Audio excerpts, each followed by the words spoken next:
दिल्ली में विधानसभा चुनाव का प्रचार जोरों पर है। इसी बीच अरविंद केजरीवाल के लिए नई मुश्किल खड़ी हो गई है। ये मामला कथित आबकारी पॉलिसी घोटाले से जुड़ा है।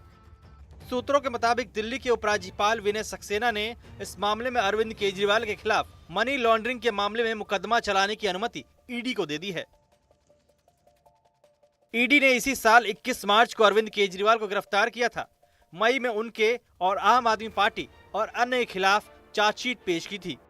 अपनी आखिरी चार्जशीट में ईडी ने अरविंद केजरीवाल के साथ साथ मनीष सिसोदिया को घोटाले का मास्टरमाइंड बताया।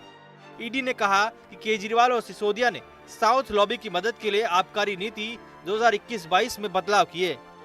इसमें कथित तौर पर 100 करोड़ रुपए की रिश्वत दी गई थी। इस 100 करोड़ रुपए की रिश्वत में से आपने 45 करोड़ रुपए का इस्तेमाल गोवा विधानसभा चुनाव में किया। ईडी ने दिसंबर के महीने में ही दिल्ली के मुख्य सचिव को पत्र लिखकर मुकदमा चलाने के लिए अनुमति मांगी थी। अब उपराज्यपाल की परमिशन का मतलब ये हुआ कि केजरीवाल के खिलाफ कोर्ट में ट्रायल शुरू हो जाएगा।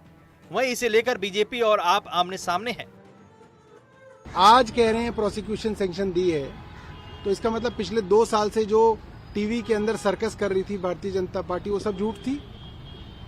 मुकदमा चलाने की इजाजत ही नहीं थी।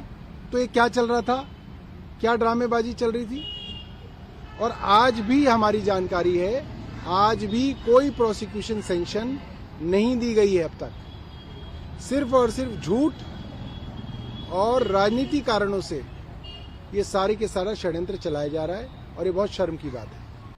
ये निर्णय आना ही था, क्योंकि सरकार को ईडी जब कोई चार्जशीट दायर करती है तो आगे चलाने के लिए परमिशन लेती है। वो परमिशन सरकार ने दिया है और अरविंद केजरीवाल को तो सुप्रीम कोर्ट सजा भी दे चुकी है। एक प्रकार से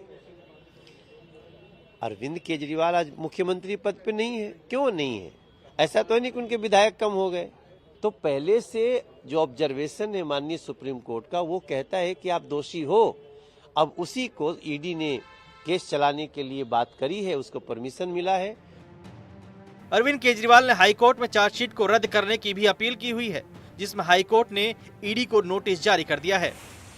मुकदमा चलाने के लिए परमिशन का मतलब ये हुआ कि अरविंद केजरीवाल के खिलाफ अब कोर्ट में ट्रायल शुरू हो जाएगा और अरविंद केजरीवाल को सुनवाई के दौरान कोर्ट में पेश भी होना पड़ेगा।